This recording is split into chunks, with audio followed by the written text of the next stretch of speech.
In the Constitution, in Article 243 for Clause 4, following shall be substituted, namely, the President shall, on the advice of Prime Minister, appoint the Chief of Army Staff, concurrently the Chief of Defence Forces. जो मैंने कहा जो original scheme है और ये दुनिया के बेतहाशा ममालिक में राइज है, वो आ जाएंगे। आर्मी चीफ जो है वो चीफ ऑफ डिफेंस फोर्सेस होंगे। The chief of naval staff और चीफ ऑफ एयर स्टाफ की अपॉइंटमेंट भी उसी तरह वज़ीर आज़म की एडवाइस पे हुआ करेगी। इसके साथ सर ये कह दिया गया कि उनके सैलरीज अलाउंसेस की डिटर्मिनेशन वहीं से होगी, वो पहले भी वही है। अब जो नई क्लॉजेस डाली गई हैं वो 5, 6, 7, 8, 9, 10, 11 हैं जी। 5 कहती है not with standing anything contained in clause 4, the office of Chairman Joint Chief of Staff Committee shall stand abolished with effect from 27th day of November 2025। जो मौजूदा chairman joint chief of staff committee हैं sir, वो भी हमारे कौमी hero हैं। उनके मुद्दत मुलाजमत जब उन्होंने वो अपॉइंटमेंट उनकी ख़त्म होगी, उसके बाद सर ये उहदा अबॉलिश होगा। उनके करेंसी ऑफ पीरियड में सर पार्लियामान ये सोच भी नहीं सकती कि उन्हें उस ओहदे से हम महरूम करें। लेकिन इसके बाद नई तकर्री नहीं होगी, क्योंकि हमने चीफ ऑफ आर्मी स्टाफ जो हैं उन्हीं को चीफ ऑफ डिफेंस फोर्सेस की जिम्मेदारी सौंपनी है। ये तजवीज़ है। तजवीज़ ये है क्लॉज 6 में that the prime minister shell on the recommendation of chief of army staff concurrently the chief of defence forces appoint the commander of national strategic command from members of Pakistan army and shall also determine his salaries। ये chairman joint chief of staff committee के functions में से एक ये भी function है।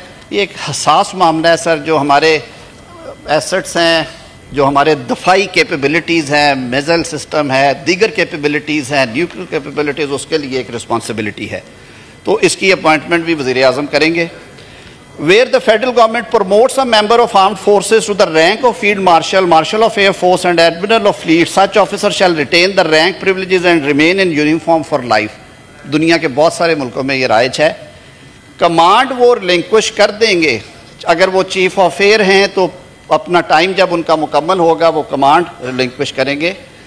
Army chief हैं उस टाइम के मुताबिक करेंगे। लेकिन ये जो उनको टाइटल और रैंक फील्ड मार्शल का अगर किसी को दिया गया तो आइन उसको प्रोटेक्ट कर रहा है।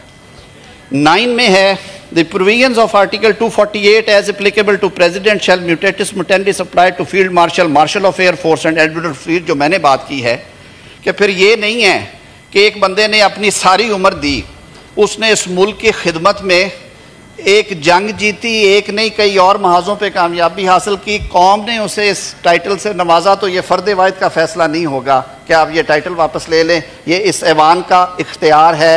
ये दोनों ऐवान जॉइंट सिटिंग में बाय वोट उसको कर सकते हैं, जो सदर को मुआखजा करने का तरीका है।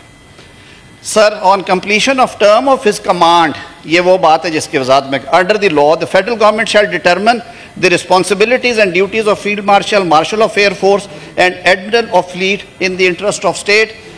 कि जब वो कमांड छोड़ते हैं तो उसके बाद वफाकी हुकूमत के लिए ओपन होगा कि उनको किसी एजाज़ी मुशावरती जिस भी कैपेसिटी में वो उन्हें कहें, क्योंकि वो कौम का सरमाया है, यूनिफॉर्म में हैं, टाइटल आपने दिया हुआ है, तो वो ऑप्शन भी दे दी गई है।